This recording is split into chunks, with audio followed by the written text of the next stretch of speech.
Hi అండి, ఈరోజు వీడియోలో సూపర్ టేస్టీ ఆంధ్ర స్టైల్ గుత్తి వంకాయ కూర. చిన్న చిన్న వంకాయల్లో మసాలాను బాగా పట్టి రైస్లోకి కానీ చపాతీలోకి కానీ తింటే వావ్ అనిపించే రుచి. ఇంట్లోనే సింపుల్ స్టెప్స్తో రెస్టారెంట్ స్టైల్లో ఎలా ప్రిపేర్ చేసుకోవాలో చూసేద్దామా?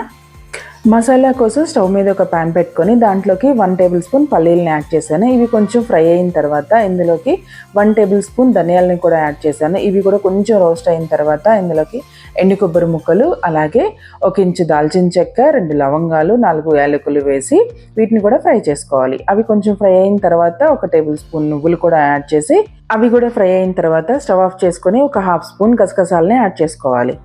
ఆ వేడికి గసగసాలు ఫ్రై అవుతాయండి. వీటిని మొత్తం అన్ని చల్లార్చుకొని ఒక మిక్సీ జార్లోకి తీసుకొని 1 ఇంచు అల్లం ముక్క, ఒక 5-6 వెల్లుల్లి రెబ్బలు, అలాగే ఒక ఆనియన్ని కూడా ఇలా కట్ చేసుకొని వేసుకోవాలి. అలాగే కొంచెం పసుపు, ఒక 2 స్పూన్ల సాల్ట్, ఒక 2 స్పూన్స్ కారాన్ని కూడా యాడ్ చేసి కొంచెం వాటర్ వేసుకొని ఇలా పేస్ట్ లాగా చేసుకోవాలి. చూస్తున్నారు కదా, ఇలా పేస్ట్ లాగా చేసుకొని పక్కన పెట్టేసుకోవాలి. ఇప్పుడు శుభ్రంగా కడిగి పెట్టుకున్న గుత్తి వంకాయలని తీసుకోవాలి. వీటిని చాకుతో ఇలా మధ్యలో 2 వైపులా కట్ చేసుకుని ఇలా 4 పీసెస్గా అయ్యేలా చేసుకోవాలి. మొత్తం అన్ని ఇలా కట్ చేసుకున్నాక ముందుగా ప్రిపేర్ చేసుకున్న పేస్ట్ని వంకాయల్లోకి ఇలా స్టఫ్ చేసుకోవాలి. మొత్తం వంకాయలన్నీ ఇలా స్టఫ్ చేసుకున్న తర్వాత వీటిని పక్కన పెట్టేసుకొని స్టవ్ మీద ఒక ప్యాన్ పెట్టుకొని దాంట్లోకి 4 టేబుల్ స్పూన్ ఆయిల్ యాడ్ చేసుకోవాలి. ఆయిల్ కొంచెం హీట్ అయిన తర్వాత స్టఫ్ చేసుకున్న వంకాయలన్నిటిని అందులోకి యాడ్ చేసుకొని క్యాప్ పెట్టేసుకొని ఒక 2 మినిట్స్ అలా మగ్గించుకోవాలి. 2 మినిట్స్ తర్వాత తీసి చూసుకొని వంకాయలని ఇలా 2 వైపుకి టర్న్ చేసుకొని మళ్ళీ క్యాప్ పెట్టేసుకొని మళ్ళీ ఒక 3 మినిట్స్ అలా మగ్గించుకోవాలి.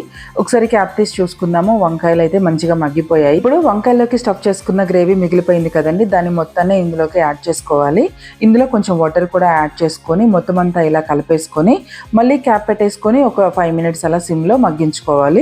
ఒక 5 మినిట్స్ తర్వాత క్యాప్ తీసుకొని కొంచెం చింతపండు పులుసుని యాడ్ చేసుకొని మళ్ళీ ఒకసారి ఇలా కలిపేసుకొని క్యాప్ పెట్టేసుకొని మళ్ళీ ఒక 3 మినిట్స్ అలా మగ్గించుకోవాలి. ఒకసారి క్యాప్ తీసి చూసుకుందామండి. కర్రీ అయితే రెడీ అయిపోయింది. ఆయిల్ మొత్తం పైకి వచ్చేసి మంచిగా కుక్ అయింది.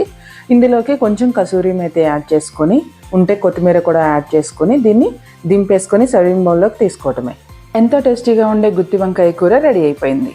మీరు కూడా ఒకసారి ట్రై చేయండి. మీ రివ్యూని కామెంట్స్లో చెప్పండి. మరిన్ని టేస్టీ వంటల కోసం ఛానల్ని సబ్స్క్రైబ్ చేసుకోవటం మాత్రం మర్చిపోవద్దు.